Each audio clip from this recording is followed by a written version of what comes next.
It's Hilo Week, and hula is the star of the show, but there's so much more happening at the annual Merry Monarch Festival. And this morning, we welcome back our Island Life Ohana to highlight the biggest Hawaiian cultural event of the year. And it looks like we have Kumu Ali'i royalty joining you this morning again. Aloha. Oh, good morning, Hawaii, and good morning, Tanya. Thank you so much for joining us right here from the Hilo Hawaiian. I don't know why I'm whispering. Oh, it's because it's so early in the morning. Everybody's sleeping. It was a very long night. It was, but very worth it. You know, to enjoy the spectacle of Miss Aloha Hula, and it was just amazing. So many incredible performances, and we are always so grateful to have here a hula expert to join us and just kind of give his mana'o. We have our Kawaikapuokalani Hewett, Kumu Hula, judge, doctor, tutu man, and and also again to be able to share with us his thoughts on last night's Miss Aloha Hula competition. Just thoughts off the top. Each and every performance was beautiful, and what you can see is the skill not only of that dancer, but also the skill that comes from the teacher, the kumu. So you have the haumana carrying on the tradition of the kumu. Not only that kumu, but the lineage, that line of kumus now reflected on that performance on stage. And you only have that one chance to bring the hano, the regalness, the nobleness, the glory of that school to that stage. So it's amazing because everyone did a fabulous job. Now, agreed. That being said, how does that performance affect?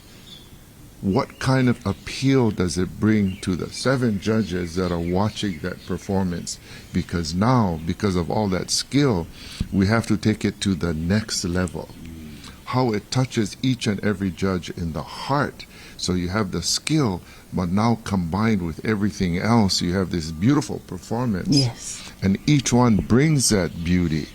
Each one brings that skill, and then one thing more, they have to bring the ike, the knowing and understanding of everything that they're reflecting on that stage in that performance. And then you have, especially in the awana, the music. What song was chosen? And how does that song reflect this performance?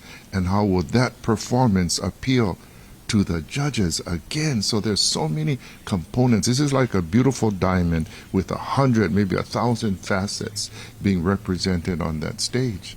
And at the end of the night, one will be Miss Aloha Hula. Oh, yes, absolutely. I think one of the things that I really enjoy seeing is the journey that Miss Aloha Hula contestant goes through and all of the research that she has to go through.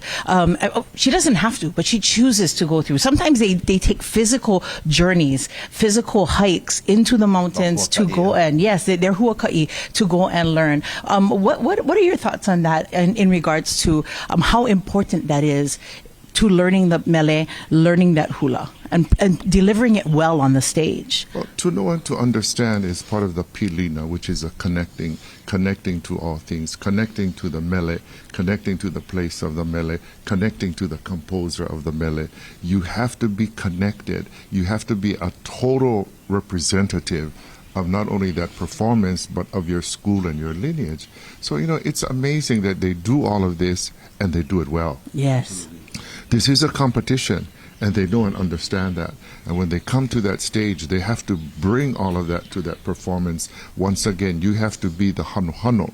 You have to be the regal, noble representation of this performance on stage, because this is Miss Aloha Hula. Absolutely, 100%. And then, of course, you have all of those components, and then you have the judges sitting there, you have the audience, you have that moment, you're standing on this massive paw, and that, so just, it is I've never been on that stage, obviously, Kumu, but I can imagine the electricity that fills the bodies of our Miss Aloha Hula, and of course, all of our halo that will be participating in the 62nd Annual Merry Monarch Hula Festival over the next couple of days, and we'll be here all day with more special guests like our Kumu Ali'i, as Tanya Joaquin likes to say. Absolutely, but we do need to say a very big ho'omaikai congratulations to Jaden Janae Puahaulani Pavao, who was our winner, overall winner last night. Right on, right on. Ho'omaikai, sister.